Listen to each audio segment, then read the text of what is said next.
it's your husband's funeral, and as the chief mourner, you should arrive early. That's right. Everyone is waiting. Suddenly, a call came from an unregistered number, and while I was suspicious, I answered it only to hear my former mother-in-law saying something outrageous. It seems my former father-in-law was also there, and I braced myself for what was to come. What's the sudden call for? That's because Tom has died. You owe him a lot, right? It's only natural for you to serve as the chief mourner. Oh, and make sure you wrap up the condolence money properly. Chief mourner, but also give condolence money? The things the mother-in-law was saying made no sense, and it started to give me a headache. Didn't I attend Tom's funeral last year? What? What is there to be surprised about? It has been about a year since I was informed of Tom's death, and I attended the funeral. The in-laws probably hadn't realized I was there. What do you mean? The father-in-law's voice was trembling. I took a moment to breathe and then began to explain about attending Tom's funeral. My name is Catherine. I am currently 41 years old and work as a nurse. My 3-year-old daughter, Anne, has been learning new words at daycare. And she talks to me like a little grown-up. She's at a very cute age. And I am willing to work hard at my job and do all the household chores just to raise her. In fact, I am a single mother who was once married and then divorced 3 years ago. My ex-husband's name was Tom, a taxi driver who was 4 years older than me. When we first met, Tom was gentlemanly, and even though I was in my mid-30s, I found myself very interested in him. Professionally speaking, I earned a bit more than him. But I was so smitten with Tom at the time that it didn't matter to me. I believed that I would continue to have happy days with Tom forever. I never doubted that until we parted ways. I want to explain in order why I ended up divorcing Tom. Our meeting was at a local singles event that was held regularly. Being engrossed in my work, I had missed what some call the marriageable age, and started to feel lonely about spending my life alone. At 36, I thought my chances of getting married were slim. But I believed that nothing would start if I didn't take action. So, I attended a mixer recommended by a friend. It was a town event in New York, with a large attendance, roughly estimated at about 100 men and women. The event was tailored for women in their 30s and men from 30 to 50. So I was relieved that I didn't have to compete with women in their 20s. However, even among those in their 30s, the men tended to approach women in their early 30s, and I, being 36, was quickly losing my fighting spirit. That's when Tom, who happened to be at the same table, struck up a conversation with me. It's a bit cramped here, isn't it? Would you like to talk in a quieter place, just the two of us? Yes, I was feeling the same way. Tom found a way into the gaps in my heart and made time for us to talk alone. Furthermore, he was a reasonably good-looking man. And I guessed he must have been popular in his youth. He worked as a taxi driver.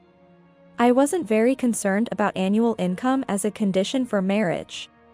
But I know some women are. Maybe that's why a good-looking man like Tom was still single. This is my first time at an event like this. I wasn't sure how to act. It took a lot of courage to talk to someone as beautiful as you, Ms. Catherine. No? Thank you. I blushed immediately at the compliment, not used to such praise. Honestly, I wasn't typically considered beautiful, so I quickly realized Tom's words were flattery. Yet, I was very happy he said it. Afterwards, we got along well, talking about hobbies and what we do on weekends without any issues. And by the end of the mixer, we had become quite close. We exchanged contact information and went on several dates after that. Though he was an adult man, our dates were not just quiet meals. He also took me to movies and aquariums, responding to my requests. If I didn't consider income, he was a perfect marriage partner. And as we dated more, I started to really like Tom and fell in love with him normally. At 36, I never thought I'd experience that sweet and sour feeling of love again. But I believed one couldn't marry without love, so I took the initiative and asked Tom out. He was surprised by my confession, but soon smiled and said, "Please take care of me." This is how our serious relationship started. Considering our ages, Tom proposed quite soon after we started dating. I was so happy and immediately said yes. I was deeply grateful and happy that he chose a woman not so young as me. When we started our married life, I surprisingly became pregnant within half a year. I myself was astonished. Many of my friends who married in their 30s struggled to conceive. And I had almost given up on the idea of having children. But I was overjoyed and quickly shared the news with Tom. He was shocked and wide-eyed with surprise. "Catherine, is that true?" Yes.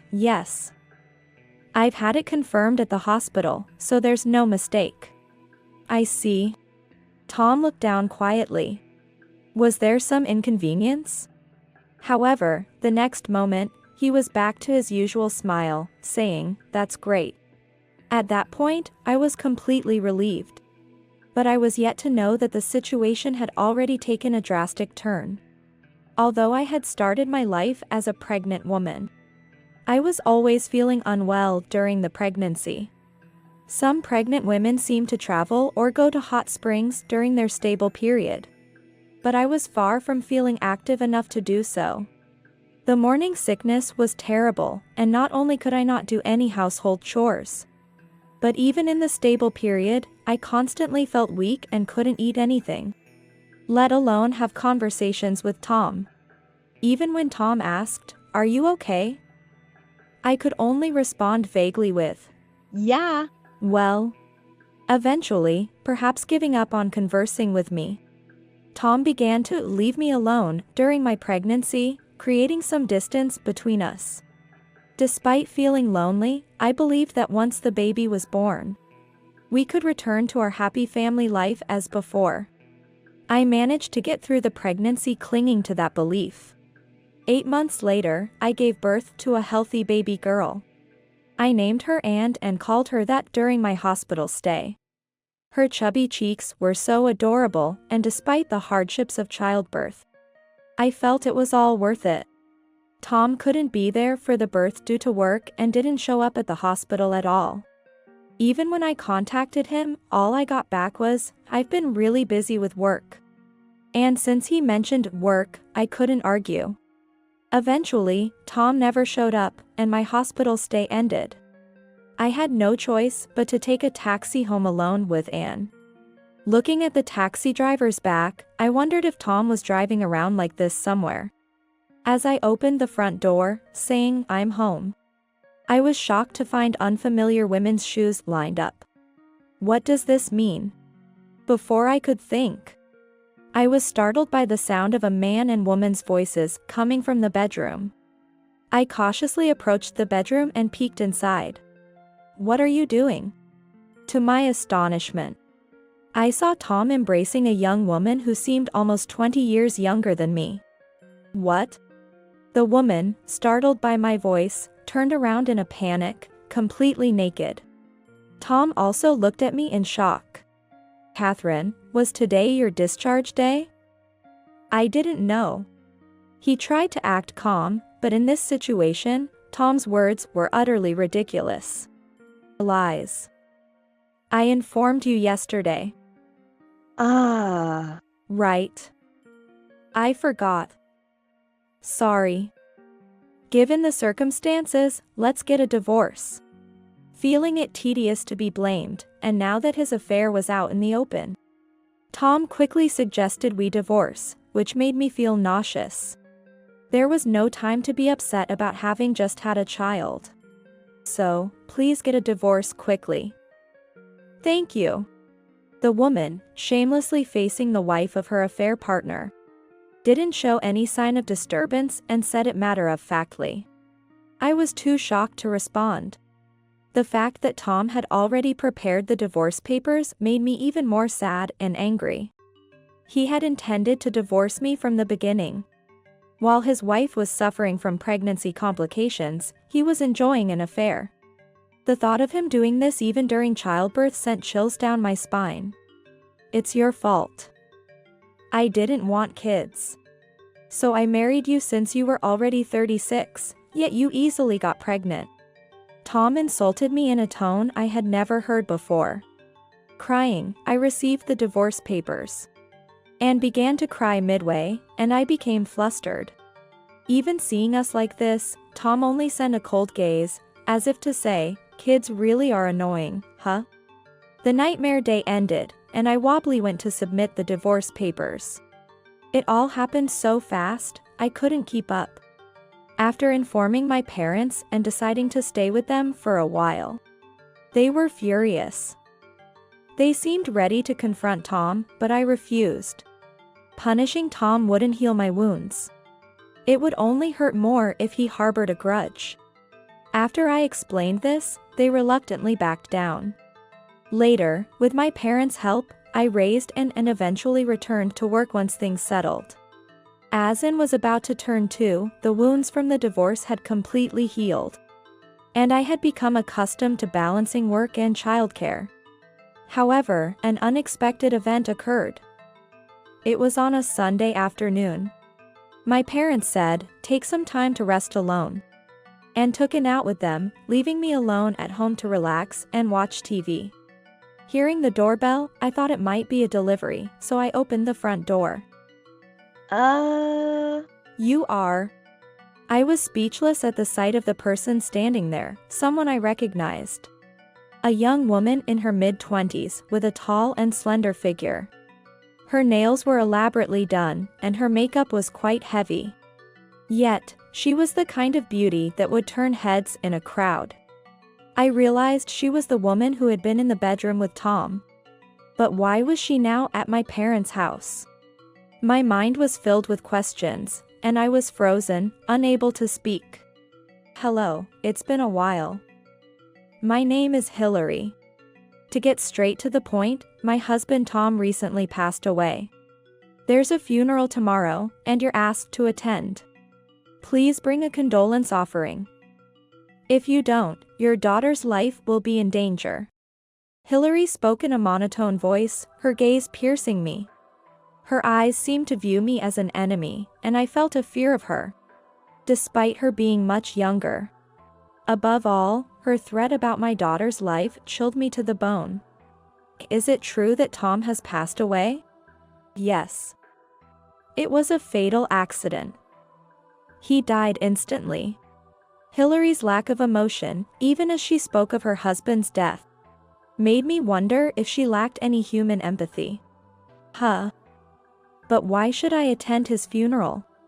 You and Tom betrayed me. I don't want to speak ill of the dead, but I don't think I have any obligation to attend his funeral. Despite my fear, I firmly told Hillary this. Then, her expression suddenly twisted into something grotesque and terrifying. Instinctively, I screamed. Stop your whining. If you don't bring the condolence money, your daughter's life is at risk. Don't make me repeat myself, old woman. Her voice seemed to come from the depths of the earth, and my body shrank in fear. Her drastic change and the reality of her threat made me fear for my daughter's safety. Knowing she was aware of where my parents lived, targeting my young daughter seemed all too easy for her. I asked Hillary for the location of Tom's funeral to protect Anne. Make sure you bring the condolence money. Hillary emphasized the condolence money again before leaving my house. I collapsed at the entrance, paralyzed by fear, and couldn't move for a while. When my parents and returned, they found me in a daze. My mother asked what happened, and I only told them about Hillary's visit and Tom's death, omitting the threats and the demand to attend the funeral. The next night, after work, I attended Tom's funeral, telling my parents I was going to dinner with a friend from school. I left Anne with them, dressed in casual clothes, and changed into morning attire at the venue. At the reception, I handed over the condolence money. And Hillary looked at me expressionlessly. I replied with an innocuous greet and attended the funeral. Seeing my former in-laws again, they seemed much thinner than when Tom and I had divorced. We didn't have much interaction beyond formal greetings and New Year's visits, as Tom didn't want to involve me too much with them. At the end of the funeral, I greeted to my in-laws, but they didn't react, treating me like any other attendee, seemingly having forgotten about me. After the funeral, I quickly returned home. A year passed, and turned 3, marking 3 years since my separation from Tom.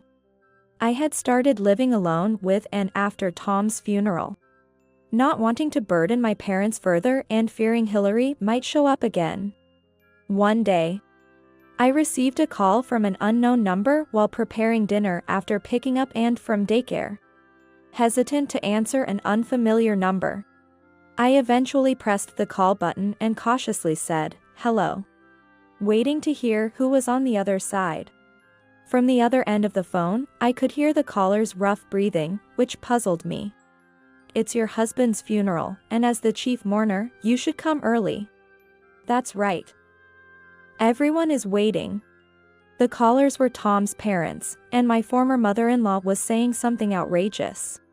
It seemed my former father-in-law was also there, and I braced myself for what was to come. "What's the sudden call for?" "That's because Tom has died. You owe him a lot, right? It's only natural for you to serve as the chief mourner." "Oh. And make sure you wrap up the condolence money properly." Chief mourner, but also give condolence money? The things the mother-in-law was saying made no sense, and it started to give me a headache. Didn't I attend Tom's funeral last year? Confused, I responded, and the in-laws exclaimed in surprise, "What? What is there to be surprised about? It has been about a year since I was informed of Tom's death and I attended the funeral." The in-laws probably hadn't realized I was there. "What do you mean?" The father-in-law's voice was trembling. I took a moment to breathe and then began to explain about attending Tom's funeral. A year ago, Hillary visited my parents' house unexpectedly and told me to attend Tom's funeral. She threatened me, saying my daughter's life was at risk if I didn't. She kept saying, "Bring the condolence money, just like you are now." I told them about the events of the previous year in a calm manner. I could sense them gasping over the phone. "Condolence money? What are you talking about? That woman did what? Can we meet you directly right now?" "Now? I'm home with and asleep. If you're coming to my house, then I guess it's okay." I didn't want to get involved in any trouble, but considering the unpredictable behavior of the in-laws and Hillary, I reluctantly agreed to their request. He understood. "We're coming now, so give us your address." After giving my anxious in-laws my address, they arrived in about 30 minutes. "Sorry for intruding." The in-laws barged into the room. I was taken aback by their actions and forgot to offer them tea. "We want to know everything. What did Hillary tell you?" It seemed the in-laws had a harsh opinion of Hillary, grimacing every time her name was mentioned. As I said before, Hillary threatened me. And I attended Tom's funeral with condolence money. I even greeted to you, but it seems you didn't notice. That's terrible. The mother-in-law trembled with anger. That woman took all the condolence money and stole everything valuable from our house before running away. We ended up paying for the funeral expenses. The mother-in-law's eyes blazed with fury. It became clear that Hillary had taken all the condolence money meant for the funeral expenses. The in-laws, desperate, concocted a plan to extract new condolence money from me by fabricating Tom's funeral, thinking they could take the money and run. Hillary claimed she married Tom believing he was a company president. She's a spendthrift with a mountain of debt. We've been made co-signers of her debts and are now being forced to repay them. She's the worst. The in-laws expressed their frustration. The mother-in-law added that she had always opposed the marriage, and even suggested that Tom's death might have been orchestrated by Hillary for insurance money. The in-laws' opinion of Hillary was incredibly low, and as an outsider, I wanted to cover my ears from their ugly words. I was also worried that Anne might wake up due to the noise.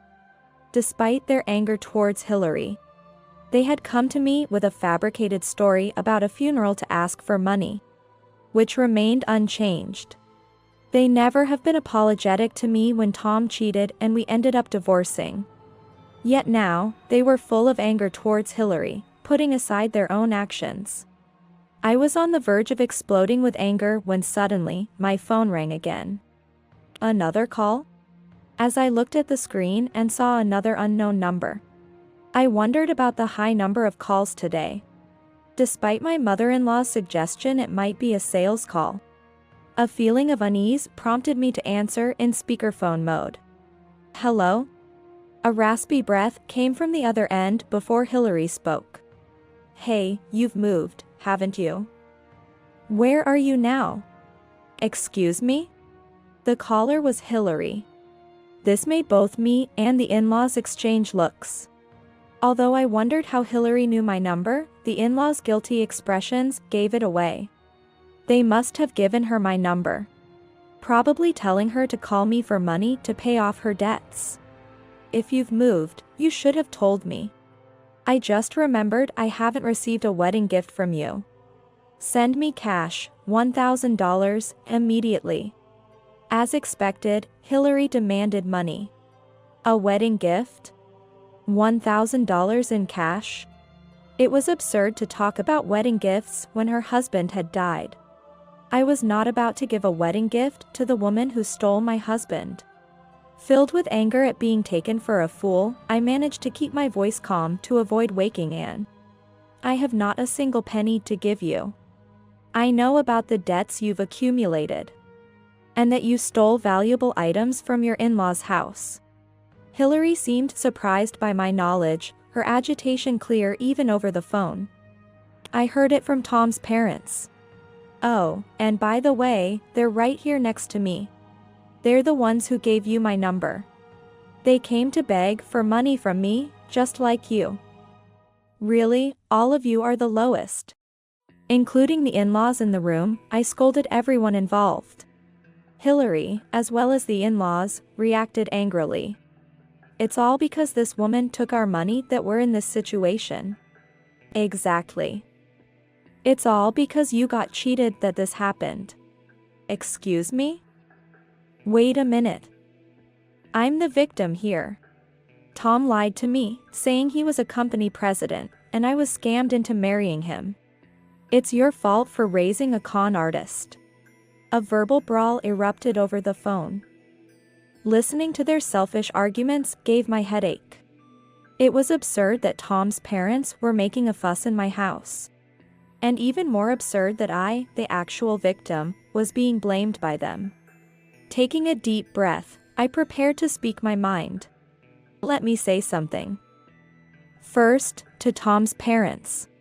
I'm someone who was hurt by Tom. Isn't it ethically wrong to come to me begging for money? I haven't heard a single apology from you. I don't care about that. It's Tom who did the wrong, not us. Seeing their refusal to acknowledge any guilt, something inside me snapped. I see. In that case, I won't hold back. I'll be reporting you to the police for attempting to defraud me by concocting a fake funeral. What? The in-laws seemed shocked at the mention of police, visibly shrinking. Please, just not the police.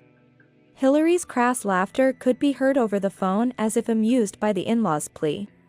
But I quickly put her in the same situation as well as them. Why are you laughing? You're also on my list to report to the police. What? Hillary's voice was filled with genuine shock. Why should I deal with the police? I told you I'm the victim here. I've always been poor and desperate for money. When I met Tom on a dating app, he sweet-talked me, saying he could take care of me because he was a company president. I didn't even know he was married. I was shocked to find out about you, his wife, and even had to pay alimony. I was the one deceived. Please don't report me to the police." Hillary insisted she was the victim, but listening to her, I wondered why Tom was surrounded by such deplorable people. Hillary claimed she didn't know Tom was married, which was clearly a lie. When I caught Tom and Hillary together, her reaction and demand for a quick divorce were too composed for someone supposedly in the dark. Therefore, Hillary's story of being deceived into a relationship was unbelievable. Her being swayed by Tom's claims of wealth was her own doing. Playing the victim was unacceptable to me. Concerned about waking and, I decided to end this madness. Stop lying. I won't fall for your tricks anymore. I'm going to hang up now and report this to the police. And to both my in-laws and Hillary, never show up in front of me again. Goodbye. I hung up the phone and then proceeded to kick the in-laws out of my house. They begged me not to report them until the end, but I ignored them and called the police right away. Soon, the police arrived, and I explained everything. The in-laws faced charges for attempted fraud, and Hillary for fraud and theft. "Mom, what's wrong?" and emerged from her room and asked me, sweating from the commotion.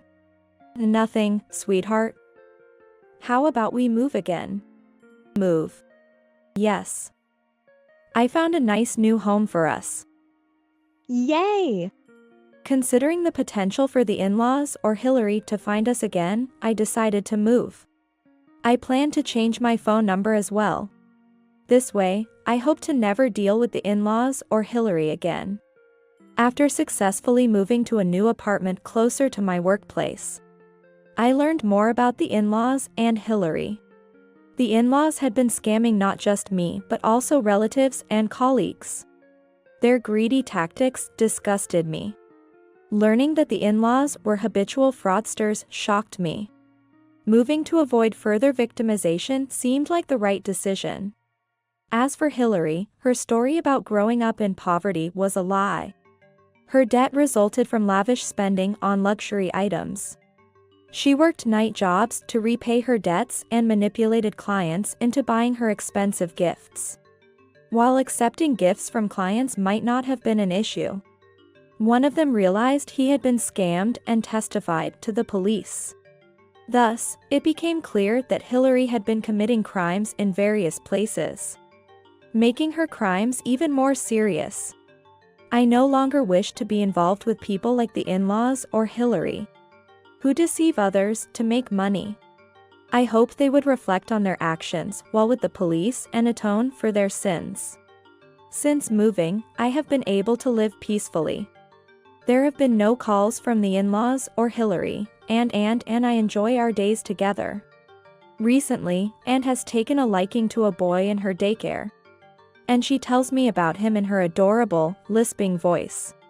Listening to her pure feelings brightens my mood as well.